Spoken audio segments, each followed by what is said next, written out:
惬意，正月初一，巴啦啦 Chinese New Year。Di balik sebuah secangkir kopi selalu tersimpan sebuah kisah. Di balik sebuah kisah selalu ada hikmah yang bisa kita gali. Selamat datang di Skop, Seteguk Kopi Panas, bersama saya Felix Hartanto. Pada sore hari ini, kita kedatangan seorang tamu yang luar biasa. Tamu masih muda, tetapi sudah sukses di dunianya. Saya sulit menyebutkan dunianya karena dunianya banyak sekali. Karena orang ini boleh dikategorikan multi talent, sehingga dia sukses di bidang jadi penyanyi, menjadi guru bahasa Mandarin, juga seorang pengusaha kuliner. Mari kita sambut tamu kita pada sore hari ini, Bapak Jonathan. Selamat sore Pak Jonathan. Selamat sore Pak Felix. Selamat datang. Makasih. Sebelumnya Pak Jo biasa dipanggilnya Pak Jo atau Pak Jonathan atau Bung Jo atau bagaimana Pak Jo? Anything lah, Bung Jo juga boleh. Bung Jo ya. Panggil Jo aja nggak apa-apa. Ya. Mungkin Pak Jo mau memperkenalkan diri lebih detail, silakan. Halo, saya Jonathan Morgan. Sangat bersyukur, sangat thank you buat Skop bisa ada di tempat ini, bisa menjadi berkat, bisa berbagi cerita. Semoga ini bisa menjadi berkat bagi semua orang ya. Terima kasih Pak. Pak Jo, saya itu mengenal Pak Jo itu sebetulnya kebetulan saya lagi setel sebuah lagu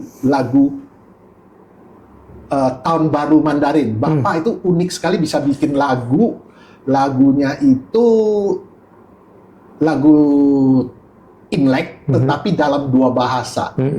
Ya, Iya. sebetulnya Bapak memang dari mudanya, dari kecilnya sudah hobi nyanyi atau bagaimana? Dari kecil saya sudah hobi nyanyi. Lebih cenderung dengan lagu Mandarin sih. Dari kecil lah suka. Nggak tahu tuh. Atau mungkin gara-gara lingkungan saya, karena lingkungan orang-orang Chinese Medan kan bahasa sehari-harinya Hokkien ya. Jadi lingkungan kami juga dengar lagu-lagunya yang Mandarin. Oh, Pak Jo ini asli Medan ya? Iya. Pak Jo itu dari lahir sampai usia berapa di Medan? Saya sampai tamat SMA lah, baru lepas dari Medan. Oh, tamat SMA terus baru masuk Jakarta ya? Iya, Jakarta. Nah, saya mengenal Pak Jo ini, Pak Jo saya juga tahu, saya pernah makan di restoran Bapak. Saya pernah dengar video Bapak, dan juga terakhir saya pernah dengar kesaksian Bapak. Bapak juga seorang guru. Bapak ini termasuk kategori multi talent. Tetapi kalau Pak Jo ini ingin dikenal sebagai pribadi, Bapak lebih senang dikenal sebagai siapa, Pak? Sebenarnya unik ya gini pertanyaannya ya. Saya lebih senang dikenal ya, sebenarnya saya seorang nih yang suka nyanyi, tapi yang suka nyanyi lagu rohani ya. Saya lebih ke worship sih sebenarnya. Worship. Iya, ya. Jadi worship itu artinya lagu-lagu yang saat-saat ini yang saya nyanyikan lebih banyak sih yang lebih bernilai lah. Maksudnya yang bisa benar-benar membawa orang bisa dekat sama Tuhan. Lagu-lagu rohani ya, Pak ya? Iya. Lagu rohani ya? Iya, iya. Nah, terus jadi saya lebih senang di penyangganya ya worshiper gitu. Ya. Terus Bapak itu kan kalau kita bicara bahasa Mandarin itu, di keluarga kita bicara bahasa Mandarin, dengan ketika kita nyanyi, atau Bapak kan sebagai guru juga berbicara secara bahasa yang formal, itu mungkin berbeda ya Pak ya? Iya. Mandarinnya. Berbeda. Lalu dari mana Bapak itu bisa berkembang menjadi seorang guru Mandarin, Pak? Sebenarnya waktu sekolah di China selesai, saya bingung nih Mandarinnya mau diapain. Kalau misalnya seandainya saya terjun ke dunia yang tidak berbau Mandarin, pasti lupa dong. Karena saya melihat teman-teman saya, mereka sudah kuliah di China, udah 4 tahun, 5 tahun, pulang-pulang, tak taunya begitu ketemu, lu jangan ngomong Mandarin lah, gua lupa gitu kan. Yeah. Saya pikir-pikir itu kan sayang sekali waktu yang terbuang di sana yang kita pakai untuk belajar. Makanya saya milih untuk jadi salah satu alasan saya bisa ngajar, minimal saya masih ada pakai Mandarinnya. Dari mana awal Bapak mulai mengajar bahasa Mandarin? Gimana ceritanya bisa sampai ada orang bisa minta Bapak jadi guru? Oh iya, dulu itu ceritanya waktu saya sekolah dari China pulang, saya nggak langsung pulang ke Jakarta, saya pulang ke Medan. Nah saat itu memang saya lagi nganggur ya, nggak ada kerjaan, bingung mau ngapain nih, blank kan. Tiba-tiba kepala sekolah saya yang lama, ya kan, kepala sekolah saya yang lama yang dulu tempat saya sekolah, dia bilang, Jonathan bisa bantu Lause nggak? Bantu apa Lause? Jadi guru Mandarin? Hah? saya nggak langsung iya loh. Saya lagi kasih pertimbangan 1 minggu loh. Sambil saya berdoa juga ya. Saya pikir-pikir, daripada nggak ada kerjaan juga, cobalah. Akhirnya saya ditarik, di-hire jadi guru Mandarin di sekolah, salah satu sekolah di Medan. Kesulitan nggak Pak? Sebab sepengetahuan saya, suatu bahasa, ketika kita bisa berbicara secara aktif, untuk ngajar itu beda lagi kan Pak? Bapak kesulitan nggak waktu pertama kali mulai mengajar? Waktu pertama kali mengajar, sebenarnya saya sudah mulai meniru guru-guru saya di China dulu. Cara mereka ngajar gimana, ya kan? Cara mereka membawa suasana kelas gimana. Jadi apa yang saya pelajari selama di China, saya terapkan aja jadi guru di sekolahan gitu. Jadi udah mulai enjoy sih. Terus kehidupan Pak Jo yang sekarang ini, kira-kira sesuai gak sih dengan mimpi Pak Jo waktu awalnya? Maksudnya waktu masih muda dulu, mimpinya ingin jadi apa, kok sekarang jadi apa gitu, sama nggak? Sebenarnya nggak sama sih. Saya dulu waktu kecil suka nyanyi ya. Saya pengen jadi penyanyi yang Mandarin yang benar-benar bisa sambil main film. Karena kan saya dulu kan suka fans artis-artis Hong Kong gitu kan, kayak misalnya Andy Lau, itu zaman-zamannya kami lah, Andy Lau. Bapak tahu Andy Lau kan? Tahu. Nggak ada orang nggak tahu ya. Andy Lau, Aaron Kwok, itulah saya sering banget koleksi lagu-lagu mereka itu, sering dengar, senang pulang sekolah selalu dengar lagu mereka. Jadi saya punya impian, nanti kalau saya gede pengen jadi ke sana gitu. Tak taunya ya memang belok, bukan ke sana arahnya, gitu. Terus punya cita-cita jadi selebriti. Tetapi kenapa akhirnya bisa sekolah ke China, Pak? Jalan ceritanya bagaimana itu sampai mau jadi selebriti? Umumnya orang ikut audisi ABC gitu ya. Ini Bapak malah berubah menjadi sekolah ke China. Waktu sekolah di China ambil apa? Bahasa. Bahasa. Bukan setingkat SMA atau apa? Bukan. Saya ambil sastra Mandarin sih. Sastra Mandarin. Iya, sastra Mandarin. Iya. Berapa tahun itu? Saya di sana 4 tahun. 4 tahun? Iya. Oh, tapi di sana sempat ngajar nggak, Pak? China nggak. Saya di sana hanya sekolah sambil part time-nya adalah bawa tamu orang Indonesia jadi translator. Jadi bawa kayak bareng tour ya Pak ya? Ikut tour. Bukan tour, dia kayak misalnya ada keluarga datang nih. Iya. Jonathan saya mau cari barang ini, mereka bisnis kan. Nanti saya temenin mereka ke pabrik, temenin mereka ketemu orang supplier gitu jadi translator. Bawa mereka mau makan apa kan lumayan dapat uang di sana. Kalau begitu bisa bocorin dikit nggak Pak? Bapak kalau bawa orang yang bicara yang mau bisnis kota apa sih di China?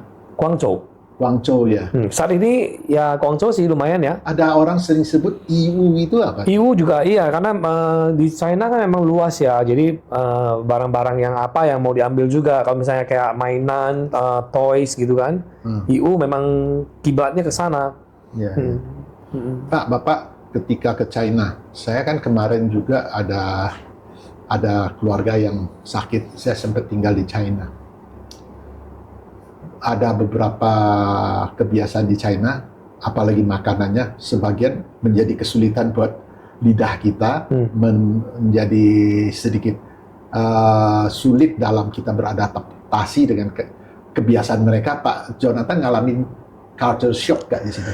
Oh iya, semua pasti mengalami. Kan budaya Indonesia sama budaya China tuh memang beda banget loh. Apalagi makanan juga. Ya awal-awal sih memang shock ya. Awal-awal tuh waktu saya sampai di China tuh saya pengen banget pulang.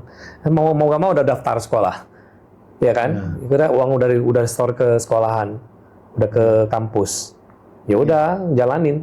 Lama-lama jadi hampir nggak pengen pulang, Pak. Jadi Bapak ke Cina ini sebetulnya memang direncanakan atau kejeblos ke sekolah ke Cina? Sebenarnya saya ada punya mama angkat, mama rohani lah yang Medan. Dia yang anjurin saya, kamu ke China aja sekolah, karena mungkin dia lihat saya ada potensi itu bahasa ya. Jadi saya didukung ke sana, China, sekolah sambil pelayanan di sana. Oh, Bapak sudah pelayanan ya? Gereja ya Pak ya? Gereja. Pelayanan apa itu Pak? Saya di sana khotbah, worship leader. Oh, berarti Bapak khotbah Mandarin juga ya Pak ya? Kebetulan di sana ada gereja Indonesia di sana. Oh, Namanya GBI Guangzhou. Jadi Bapak masih sampai di situ lebih banyak kumpul sama orang Indonesia atau sama China-nya? Saya bagi waktu. Oh. Ya, saya bagi waktu. Karena posisi saya di sana adalah sekolah kan. Bagaimanapun saya harus improve Chinese saya, Mandarin saya itu dengan orang Congkok, dengan orang China asli. Jadi saya selalu kalau misalnya pulang dari sekolah, saya cari security yang nganggur tuh. Satpam mereka yang nganggur, saya selalu bawa makanan, ajak mereka ngobrol. Tujuan saya sebenarnya untuk latihan Mandarin sih. Sama mereka kan lumayan kan apa yang dipelajari dari kelas. Terus saya prakteknya dengan mereka. Pak, betul nggak sih kalau orang Cina itu, orang China, orangnya lebih nggak ada basa-basi kalau ngomong. Kadang-kadang kita kesannya kita basa-basi, dianya nggak ada basa-basi. Oh iya, budaya justru salah satu budaya yang beda sama Indonesia seperti itu. Kalau Indonesia kan ada basa-basi, ramah tamah kan. Ya kan misalnya kita tanya, Pak, permisi ya Pak, kalau saya mau ke Green Lake gimana ya? Oh nanti Bapak belok kanan ya, belok di sana nggak seperti itu. Ya, 请问啊，如果我要去那个 Green Lake 怎么去啊？ Coba. Seperti itu. Saya pernah mengalami itu. Jadi memang suasananya kalau ngobrol sama mereka kadang-kadang kita berasa nggak dihargai ya, kesan itu ada ya. Sebenarnya begini loh, kalau mereka tahu itu kalau saya orang luar, orang Indonesia berarti orang luar negeri buat mereka akan respect. Ya, begitu mereka tahu, kan bahasa Mandarin saya mungkin bisa dengan mereka mirip, dan mereka kira saya orang mereka. Jadi mereka itu memperlakukan orang mereka itu ya kurang lebih seperti itu. Jadi yang saya pelajari ya. Nah, begitu saya bilang ini saya orang luar, mereka baru orang luar negeri, orang Indonesia, baru mereka lebih welcome gitu. Lebih menghargai. Jadi sekarang ini boleh dibilang Bapak sudah sangat kuat dengan budaya Mandarinnya Pak ya. Seandainya Pak Jo ini nggak pernah ke China, apakah Bapak punya karakter yang Mandarinnya bisa sekental ini? Enggak. Jadi pengaruh ke sana, pasti. Membawa pulang pengaruh itu ya Pak? Iya. Pengaruh pulang ya? Iya. Terus Bapak selama di China, kira-kira ada poin apa yang dari Cina itu bisa Bapak bawa pulang sebagai bekal, bahkan mungkin itu sebuah poin di mana itu bisa ditularkan kepada semua anak muda, bahwa ini loh karakter yang bisa membangun mereka luar biasa. Yang saya pelajari ya, orang Congkok, orang China itu kalau kerja itu ulet sekali.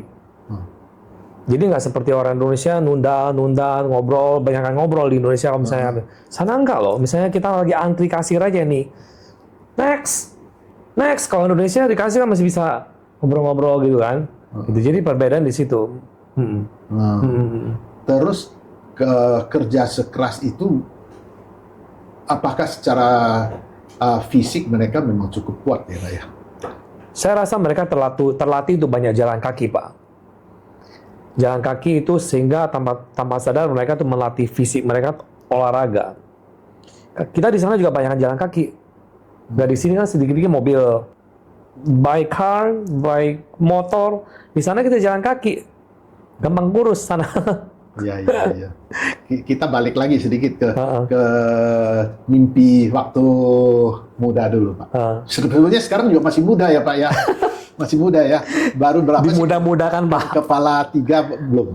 Saya ada kepala 4 sih. Oh, kepala 4, nggak kelihatan juga. Puji Tuhan. Jadi sebetulnya cita-cita waktu muda dulu ingin menjadi penyanyi. Penyanyi. Bapak pernah serius nggak sih menggeluti dunia nyanyi? Sebenarnya saya serius banget, cuman nggak ada yang bimbing ya. Karena kan saya udah nggak punya orang tua lagi. Semenjak umur 8 tahun, papa saya sudah meninggal. Umur 12 tahun, mama udah meninggal. Ya, jadi nggak ada yang guiding gitu, mau ngarah kemana. Jadi cuma hobi-hobi aja gitu. Bapak berapa saudara sih? 6. Ada saudara yang lebih besar yang mengguiding nggak sih? Nggak ada. Mengguiding sih mereka juga bingung ya mau guiding kemana ya kali ya. Mungkin mereka juga bingung ya mau pintu kemana. Iya, iya. Kita memang orang Medan, dan saya bukan di Medan ya, saya di kota Lubuk Pakam. Oh, Lubuk Pakam. Jadi dari Medan itu kira-kira 40 menit lah. Kota kecil lah, Pak. Jadi Bapak sekarang nyanyinya, saya lihat video Bapak sih bagus loh. Itu secara otodidak atau memang pernah mendapat sentuhan dari penyanyi-penyanyi yang bagus? Sebenarnya saya banyak nonton aja ya, nonton video klip mereka, ya kan. Ditambah memang saya suka, hobi, bakat ya. Mungkin dengan naturalnya, Pak. Nah, terus Pak Jo itu hobi nyanyi sampai sekarang nih masih hobi nyanyi. Suka-suka nyanyi sih. Ya, pernah nggak sih dengan kesibukan yang ada? Bapak sekarang kan kesibukannya, saya nggak, kalau saya salah tolong dikoreksikan Bapak. Ada buka pendidikan bahasa Mandarinnya. Itu sekarang secara online atau apa, Pak? Dulunya offline, sekarang online. Jadi semenjak COVID selesai, saya arahkan ke online aja. Karena sekarang semua orang maunya serba online ya. Sebetulnya marketnya lebih bagus offline apa online, Pak? Kalau bisa sih dua-duanya ya. Jadi saya pikir dua-duanya nggak rempong ya, repot ya. Jadi mau yang praktis aja langsung online aja. Jadi online juga oke, karena online bisa menembus sampai luar lah, sampai luar. Jadi nggak terjangkau orang yang sekeliling kotak, satu kotak tempat tinggal saya. Jadi kita bisa menjangkau di tempat-tempat lain. Mereka hanya butuh laptop, handphone, dan bisa belajar. Sebenarnya sama hasilnya. Sama belajar dengan offline, Pak. Kan di online itu kan bisa ada papan tulis. Mau cek, kalau mau cek WPR kan mereka tinggal foto, saya tinggal cek. Ini salah atau benar? Ini salah nih. Ini salah nih, kamu tulisnya salah nih, ulang. Nah, sama sebenarnya. Jadi murid Bapak sekarang berasal dari mana aja tuh, Pak? Oh, murid saya itu setelah online ya. Ada banyak orang Indonesia yang tinggal di luar, di Amerika, ada belajar sama saya. Kan saya ada beberapa guru juga yang bantu ya. Terus Australia, Hong Kong, China, Taiwan, di berbagai negara. Filipina juga ada. Filipina, Thailand juga pernah ada. Tapi Thailand udah nggak les lagi, orang yang udah nggak belajar lagi. Orang-orang Indonesia yang menyebar di seluruh negara, ya di dunia lah maksudnya. Bukan seluruh dunia sih, maksudnya negara-negara yang ini. Itu yang belajar dari Bapak itu, dari pantauan Bapak, itu rata-rata seluruh dunia itu adalah etnis Cina yang belajar, ataukah dari aneka bangsa? Maksud Bapak? Etnisnya. Orang Amerika mungkin yang tertarik belajar itu orang China Amerika, ataukah ada orang bulenya yang tertarik? Oh, orang Indonesia yang tinggal di sana, Pak. Orang Indonesia yang tinggal di Amerika, di Hong Kong, mereka butuh belajar bahasa Mandarin dan mereka butuh komunikasinya dengan guru yang bahasa Indonesia. Oh, berarti murid Bapak masih sebagian besar berasal dari Indonesia. Indonesia yang tinggal di sana. Tinggal di sana. Ya. Iya. Jadi kalau online jangkauannya lebih luas ya. Iya. Sebanyak. Pak, itu kan kalau bicara nyanyi tadi, Bapak hobi banget nyanyi. Tapi sekarang ini saya lihat AI itu luar biasa loh. Saya kalau nonton, saya hobi dengar lagu, Pak. Itu lagu penyanyi kok lagu Mandarin, tapi wajahnya semua wajah yang sempurna semua. Saya mencurigai itu adalah AI, tapi kita sekarang nggak bisa bedakan loh, Pak. Apakah dengan kemajuan AI ini bisa mengganggu industri musik, Pak? Kalau saya pribadi ya, Pak, saya lebih percaya nyanyi sentuhan manusia yang ada feelingnya. Saya nggak tahu AI seperti apa cara menyanyi mereka, itu kan namanya robot kan. Iya. Kalau mengganggu industri musik ya pasti ada lah. Pasti ada pengaruh lah dengan mereka yang bergerak di rekaman apa namanya bikin aransemen lagu ataupun yang bikin musik yang pokoknya pasti ada terpengaruh lah Pak. Ya kan sekarang orang praktis, tinggal kalau mau bikin lagu tinggal AI. Saya mau bikin lagu begini, tinggal langsung keluar ya. Iya, Saya mau nadanya begini, saya mau nada oriental, oriental. Tapi kan itu bukan dari jiwa manusia. Beda dong. Jadi aman-aman aja lah ya. Aman lah, aman. Pak, Bapak dari 3 bisnis, 3 dunia yang Bapak geluti. Nyanyi, buka sekolah Mandarin, plus kuliner. Yang mana yang pertama sih Pak?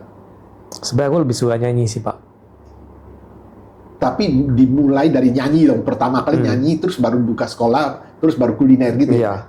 Kuliner yang terakhir ya. Iya. Jadi dari 3 itu, Bapak tetap lebih punya hati di dunia nyanyi ya. Iya. Dari kecil sih. Dari kecil ya. Rencana diseriusin Pak? Bapak kenapa nggak kepikir Bapak bisa buka sekolah Mandarin, kenapa nggak kepikir buka sekolah musik sekalian, nyanyi? Kalau musik ya, gak kepikiran sih. Karena kan mau hire guru-guru musik itu kan memang benar-benar nggak kepikiran Pak, nggak kepikiran. Kalau sudah bisa nyanyi begini, bisa nggak sih ngajar Pak untuk nyanyi? Ngajar nyanyi? Ya nggak bisa ya. Ngajar nyanyi saya pernah ngajar nyanyi pernah dulu. Bisa. Waktu masa kuliah saya kuliah di Teologi Harvest dulu. Sambil nyanyi ngajar nyanyi saya. Ngajar nyanyi. Iya, saya nyanyi juga dulu ya. Tapi saya nggak tekunin sih. Saya orang yang hobi nyanyi tapi nggak hobi ngajar nyanyi. Iya. Terus kalau gitu bisnis kuliner bagaimana Pak? Masih diseriusin atau? Oh, kuliner pasti diseriusin. Karena saya percaya ini memang salah satu pintu yang ya Tuhan berkati lah ya. Namanya rezeki juga ngalir dari situ. Ya namanya bisnis ya, bisa dikembangkan. Bapak kuliner di bidang apa sih Pak kulinernya? Saya kulinernya masakan Medan sih Pak. Masakan Medan ya. Masakan Medan. Makanan Medan lah. Medan di Jakarta sih banyak kan? Banyak, berlimpah-limpah. Masakan Medan itu termasuk Indonesia, Chinese food, masakan Medan agak dominan ya Pak ya. Tapi Bapak bisa tahu nggak bedanya antara masakan Medan ketika Bapak disediakan masakan yang berasal dari China, langsung berasa beda nggak sih? Kok beda? Bumbu-bumbu semua beda. Taste-nya beda. Beda. Ya, Pak, ya? Beda. Sebab kalau saya pernah ke Chongqing, makanan di sana itu lebih dominan itu mala ya. Malah ya. Mala itu nggak kuat deh. Kebas-kebas ya? Kebas-kebas. Kebas-kebas ya? Kenapa itu Pak? Ya itu cabenya beda. Ma itu kan ada kebas. Ma itu kebas. Ya, la itu pedas. Jadi kebas pedas.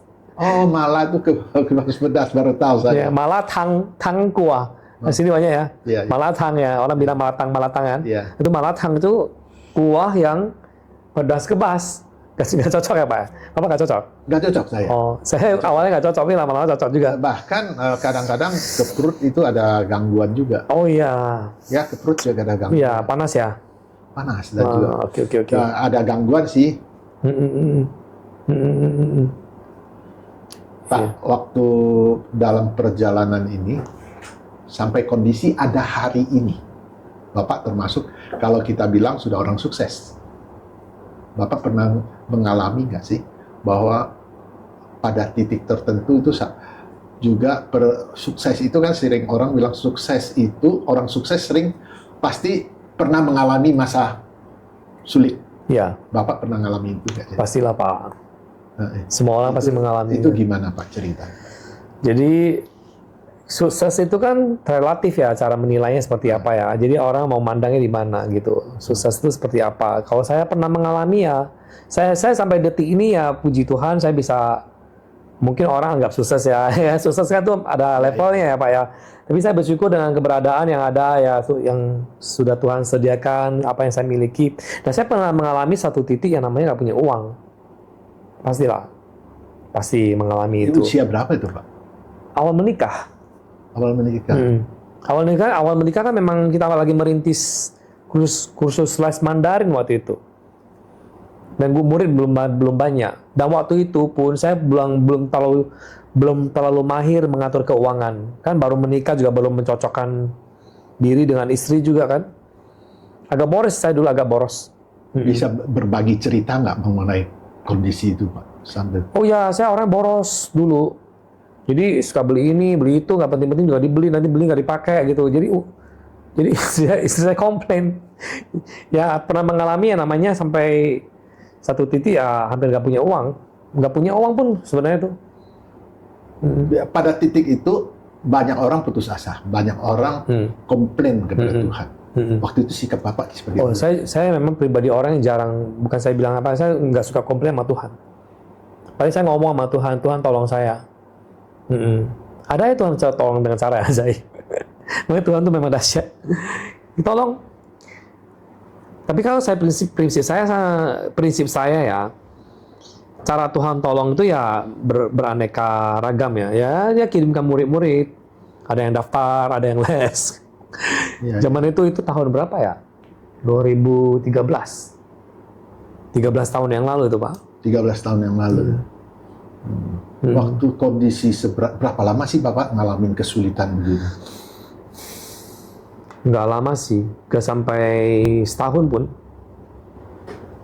Nggak sampai setahun lah. Lalu jalan sampai Bapak bisa keluar itu ketemu jalan yang seperti apa itu, Pak? Sampai ketemu jalan seperti apa? Ya. Keluarnya ya belajar mengelola keuangan. Saya pasti kan Tuhan kirim berkat kan dengan cara murid-murid. Kadang saya diundang pelayanan, ya kan? Pelayanan kan pasti mereka ada kasih persembahan kasih ya. Dari situ istri saya juga bantu ngajar, istri saya juga kerja. Jadi kita sama-sama ya belajar. Istri Bapak juga ngajar Mandarin? Ngajar Mandarin. Nah. Jadi waktu itu dari mengajar itu sudah bisa nopang ya Pak ya? Bisa nopang? Iya, lumayan sih Pak. Zaman itu ya. Kan orang lagi tergila-gila dengan Chinese Mandarin kan. Mandarin ya Pak ya? Jadi Bapak waktu mulai Bapak bisa berani ambil sebuah sikap buka kursus Mandarin, ceritanya gitu kan Pak? Memang sebelum buka kursus Mandarin itu Bapak sudah sempat ngajar sih ya? Ya, di Medan. Yang tadi saya cerita ngajar itu. Di sekolah ya? Sekolah. Sehingga Bapak dalam mengatur kurikulum dan sebagainya sudah ada lah ya? Iya. Bapak pernah nggak sih ngalamin satu titik sampai Bapak itu berasa, aduh, hidup ini kok begini ya, putus asa gitu, pernah nggak sih Oh, Pak? pernah lah. Bosen. Iya. Gitu-gitu aja hidup kan.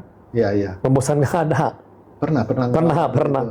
Pernah. Saya juga sering cerita ke istri saya, aduh, saya pengen, hidupnya lama banget ya. Itu sudah berkeluarga ya Pak ya? Bosen. Udah. Ketika bosen itu, kalau kita kan cerita ini sekalian berbagi juga. Ketika kita bosen gitu, kita harus bersikap seperti apa sih Pak? Waktu itu ya, saya bersikap apa ya? Saya jalanin aja sih. Jalannya ya cari hiburannya. Cari teman, ngobrol, ngopi. Gitu. Tapi berarti cuman bosen aja secara keuangan, oke lah ya Pak ya? Keuangan ya. Yang saat itu yang tadi. Iya. Keuangan nggak sampai parah-parah banget sih, karena kita nggak sampai utang, orang nggak ada. Jadi kita cuma menipis saya cash flow-nya ya, cash flow. Jadi sekarang Bapak kan secara financial sudah kategori financial free lah ya, freedom. Iya. Apa sih artinya sukses buat Bapak? Kalau buat saya, sukses itu ya kita tidak utang, dikejar-kejar utang, ya kan? Jadi kita ada punya tempat tinggal, ya kan, dan tidak merepotkan orang. Terus kita punya keluarga yang benar-benar harmonis, keluarga yang anak-anak yang baik, istri yang cinta Tuhan. Itu sih nilai-nilai yang saya ambil kalau untuk menilai kesuksesan. Anak berapa sih Pak? 2. Udah gede-gede ya? Umur 12 tahun sama 5 tahun.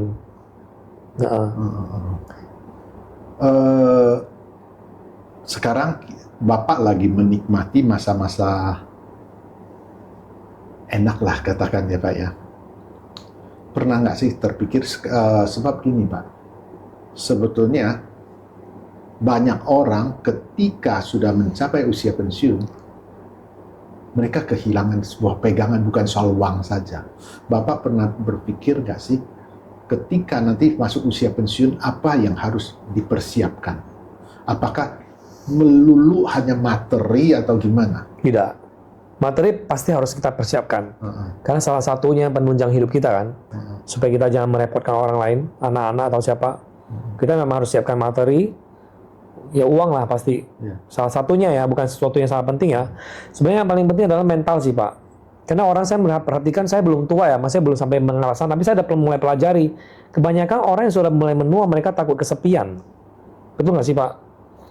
Mereka takut kesepian, saya pelajari, mereka nanti bilang nanti kalau saya menua, saya mau sama siapa, kesepian, punya teman, pengen punya teman. Jadi mulai sekarang yang perlu dibangun adalah hubungan dengan pasangan yang Tuhan kasih. Karena kamu menua bareng-barengan. Iya. Bahkan semua orang pasti meninggalkan kita, bahkan anak yang kita gedein, mereka punya jalan hidup masing-masing nanti ke depannya. Yang saya pelajari sekarang ya, saya lihat ya, ibu ini dulunya anaknya 10 loh, sekarang mana semua nih, tinggal sendiri di rumah. Anaknya pasti udah punya keluarga masing-masing dong. Ya kan? Nah, suaminya udah meninggal, berarti sendiri sama mbok. Ya kita amin-amin jangan seperti terjadi. Itu yang perlu saya persiapkan, yaitu hubungan sama pasangan kita. Terus kalau saya lihat Bapak dari cerita tadi itu, sebetulnya Bapak secara hubungan suami istri, keluarga itu kelihatannya lancar-lancar aja. Oh enggak Pak, itu semua butuh proses. Nah, ada proses ya. Pastilah. Ya, mungkin Bapak bisa berbagi sedikit. Kalau cerita dari Bapak, bagaimanapun namanya ngalamin konflik umum. Tapi kayaknya buat Bapak itu ada sesuatu yang umum, adalah suatu proses. Sehingga Bapak Bapak sangat menikmati keluarga yang bahagia itu. Bisa berbagi tips nggak sih? Bahwa kita lihat banyak untuk sekarang ini, apalagi dengan zaman multimedia yang demikian, itu keluarga agak terganggu, ada loh Pak. Iya. Terganggu dalam hal begini. Misalnya, melalui multimedia kita bisa melihat yang tren apa, pengen punya apa, ya kan? Gaya itu orang yang menarik seperti apa, kok ya pasangan kita nggak begitu. Hal-hal begini loh Pak. Jadi multimedia itu sangat mengganggu. Mungkin ada tips dari Bapak supaya bagaimana supaya keluarga itu bisa berjalan dengan baik. Ini penting loh Pak. Saya juga pelajari juga ya, karena kan saya cowok ya, pria ya. Maksudnya kan pemimpin, jadi saya harusnya memimpin istri saya dan anak-anak saya. Jadi itu butuh komunikasi sih Pak, komunikasi yang dikomunikasikan gitu. Misalnya saya melihat kalau misalnya istri saya suka, contoh misalnya ini suka habisin waktu, seandainya ini nggak terjadi ya, misalnya atau anak saya, istri saya, mereka suka habisi waktu dengan gadget, atau saya sendiri suka gadget, terus nanti istri saya bisa kasih tahu, komunikasikan. Gadget. Ini waktunya jangan terbuang di gadget. Itu salah satu yang bisa dikomunikasikan. Gitu. Memang itu pengaruh sekali sih, gadget, multimedia ataupun video-video, ya kan, kalau misalnya kita nonton nih, wah, ini umur sekian, umur 20-annya sudah kaya raya. Kan kadang-kadang itu kan pengaruh kan. Terpicu gitu, pengen seperti itu dengan cara apa aja gitu. Sebenarnya itu untuk membimbing sebuah rumah tangga itu ya memang butuh komunikasi yang sehat. Awalnya saya nggak langsung sehat, berantem dulu. Dulu berantem, saya ujung-ujungnya saya mikir, sebenarnya apa ya? Sebenarnya kalau saya konflik sama istri saya pun sebenarnya bukan masalah besar, nggak ada orang ketiga, nggak ada orang keempat, nggak ada. Nggak sampai kita minjam uang, sampai lari uang orang, sampai nipu orang, nggak ada, itu semua nggak ada. Cuma kok bisa berantem gitu, kenapa? Oh, komunikasi. Cara mengkomunikasi, nada bicara kadang-kadang harus diperbaiki. Dulu saya kan orang Medan, ya kan, dari kecil ngomongnya kayak gini cara ngomong saya. Istri saya memang orang Medan, tapi dia besarnya di Jakarta, kan pergaulannya dengan orang Jakarta agak beda ya. Lebih mungkin mereka lebih ke barat-barat atau gimana, western lah. Kalau ke Medan kan lebih ke Congko. Iya. Ya kan, pribadi maksudnya Jadi begitu ketemu dalam satu rumah tangga, kadang-kadang dia kok lihat saya ngomongnya ketus atau gimana. Padahal memang cara ngomong saya begini. Oh, memang saya harus di style. Cara ngomong harus soft spoken. Itu butuh belasan tahun sih, Pak. Berarti Bapak juga perlu perjuangan tuh Pak ya? Oh ya, Perlu perjuangan ya penyesuaiannya. melawan diri sendiri. Iya. Ya, luar biasa, luar biasa. Nah, sekarang di dalam Bapak banyak pelayanan khotbah juga ya Pak ya? Khotbah. Nah, yang Bapak lihat kehidupan rohani orang zaman sekarang itu ada terpengaruh oleh keadaan situasi dunia sekarang nggak sih Pak? Oh iyalah, pengaruh Pak. Gimana Pak pengaruhnya? Gimana ngomongnya ya? Saya perhatikan kalau banyak orang-orang yang notabene yang mengaku dirinya ke Kristen gitu kan. Ya. Jadi lebih banyak aktivitas habiskan hanya untuk hal-hal yang gerejawi gitu.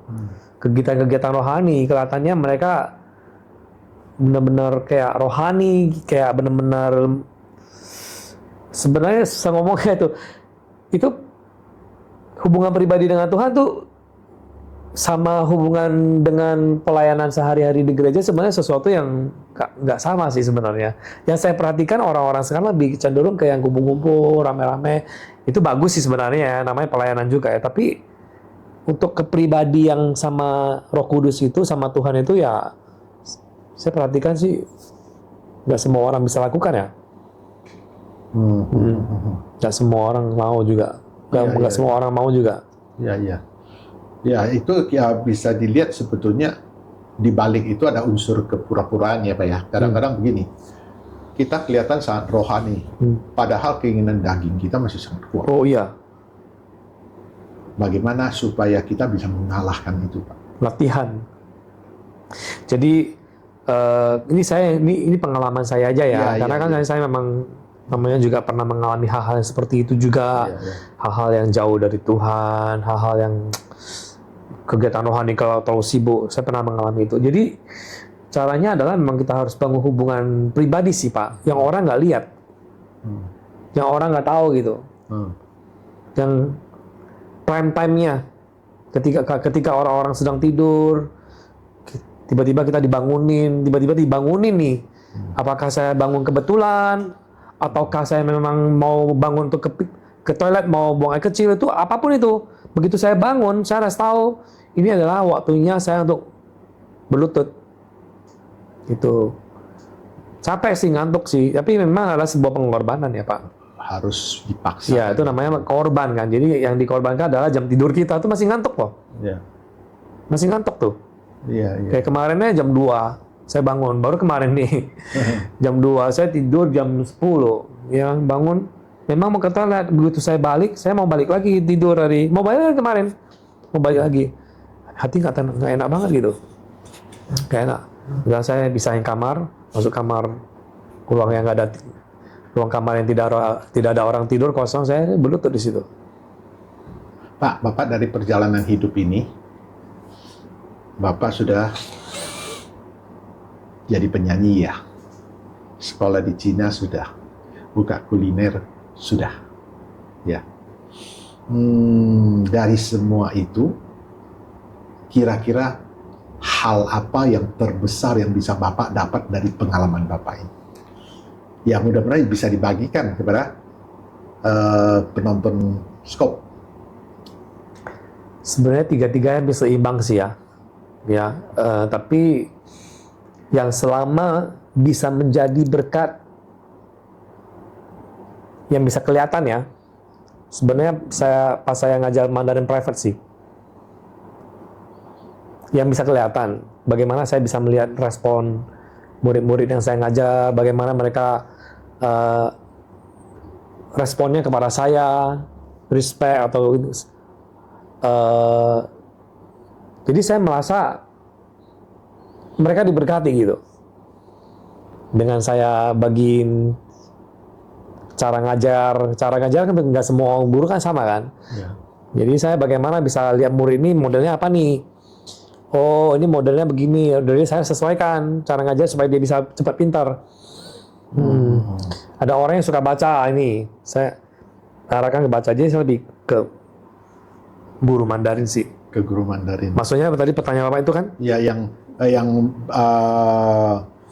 pelajaran hidup yang terbesar dari tiga kegiatan tadi. Pelajaran hidup berarti paling besar dari mengajar itu ya, Iya. membentuk orang ya. Iya, membentuk orang. Karena setiap kali ngajar pasti saya ada sisipkan lah itu namanya. Injil. Pak Jo itu kalau misalnya punya kesempatan untuk membayangkan ketika Pak Jo berusia 20 tahun. Kira-kira Pak Jo melihat Pak Jo yang usia 20 tahun itu, ada hal apa yang pengen dikoreksi atau seperti apa itu, Pak? Boleh koreksi, jangan banyak membuang waktu sih, Pak. Waktu muda dulu banyak buang waktu begitu ya. Hangout, banyakkan hangout gitu. Oh, dulu suka ya. Oh ya, kemana-kemana ya, nonton segala itu sebenarnya itu semua sayang sih kalau dipakai untuk yang lain lebih baik. Pak Jo itu kehilangan orang tua di usia belasan ya, Pak ya? 8 tahun papa duluan, kemudian 12 tahun mama nyusul. Oh, jadi di saat muda itu, jadi artinya Bapak bertumbuh kalau dalam ilmu otodidak ya, tumbuh sendiri ya. Iya, Nggak ada karena yang Tuhan lain. Pak.